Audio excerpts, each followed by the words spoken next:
আজকে কথা বলবো হিমাদ্রি কিশোর দাশগুপ্তের লেখা চন্দ্রভাগা চাঁদ বইটি সম্পর্কে। এই বইয়ে রয়েছে তিনটি রোমাঞ্চকর কাহিনী: এলাপুর ভাস্কর, চন্দ্রভাগা চাঁদ এবং চাঁদ বরের শেষ শ্লোক। এলাপুর ভাস্কর কাহিনীতে পাবো আমরা রাজা অমোঘবর্ষকে, যিনি নির্দেশ দিয়েছেন এক মন্দির তৈরি, যার প্রধান শিল্পী হলো শঙ্খপাল। রাজা জৈন ধর্ম গ্রহণ করবেন এবং তাকে দীক্ষিত করবেন জৈন সন্ন্যাসী জিনসেন। কিন্তু তার আগে তিনি একটা পরীক্ষা করতে চান। তিনি চান যে মন্দিরের সত্য প্রতিষ্ঠা হোক, কিন্তু শঙ্খপাল চান শিল্প যেহেতু সুন্দর তাই শিল্পকে সুন্দরভাবেই প্রতিষ্ঠা করতে। জিনসেন চাইছেন রাজা অমোঘবর্ষ যেন তার খুঁত বা তার ত্রুটিকে অকপটে স্বীকার করতে পারেন, তিনি যেন মেনে নেন তার মধ্যে থাকা তার খুঁত। এই দ্বন্দ্বের মাঝেই চলে এসেছে এক বালক অশনি, যে তার মাকে খুঁজে চলেছে। শঙ্খপাল তাকে প্রতিপালন করছেন। সেই বালক আবার চায় একসময় সে বড় শিল্পী হবে, হবে এলাপুর ভাস্কর। বালকের কিন্তু প্রধান উদ্দেশ্য হলো তার মাকে প্রথমে খোঁজা। এবার এই জিনসেন ও শঙ্খপালের মাঝে পড়ে বালক কি করবে তা রয়েছে এই এলাপুর ভাস্কর গল্পে। পরের গল্প হচ্ছে চন্দ্রভাগা চাঁদ। এটিও একটি মন্দিরকে কেন্দ্র করে।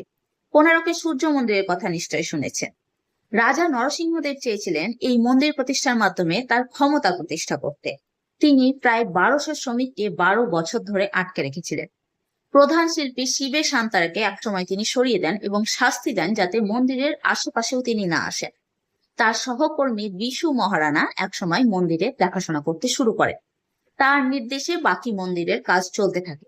কিন্তু সমস্যা বাধে একটি পাথরকে মন্দিরের শীর্ষে বসানো নেই।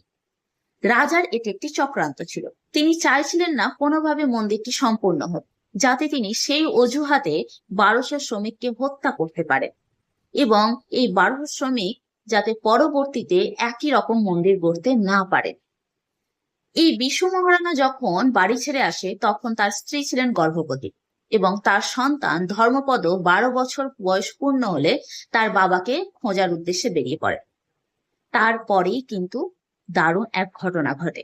কিভাবে সে পৌঁছলো কোণারকের মন্দিরে, কিভাবে শিবের শান্তারা এই বিশু মহারানাকে সাহায্য করলেন, কিভাবে এই কোণারকের 1200 শ্রমিক রক্ষা পেলেন, তাই নিয়ে হচ্ছে পুরো গল্প। শেষ কাহিনী হলো চাঁদ বরের শেষ লোক। পৃথ্বীরাজ চৌহানকে নিয়ে লেখা চাঁদ বরের পৃথ্বীরাজ রাসমহাকাব্যের কথা নিশ্চয় শুনেছেন।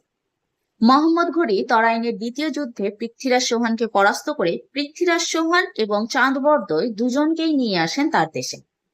মোহাম্মদ ঘুরি চেয়েছিলেন চাঁদ বরদই নানা ভাষা যেহেতু জানে তাই তার সভাসদদের সে ভাষা শেখাবেন এবং তার সঙ্গে মোহাম্মদ ঘুরিকে নিয়ে শ্লোক লিখবেন।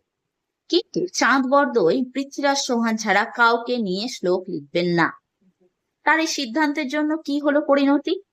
বা যে পৃথ্বীরাজ চৌহান কখনো কারো সামনে চোখ পর্যন্ত নত করেননি, তিনি কি কখনো এই মোহাম্মদ ঘুরির সামনে মাথা নত করবেন? তা নিয়ে রয়েছে এই গল্প। শেষটা যে আপনার মনে কিন্তু বেশ শান্তি দেবে।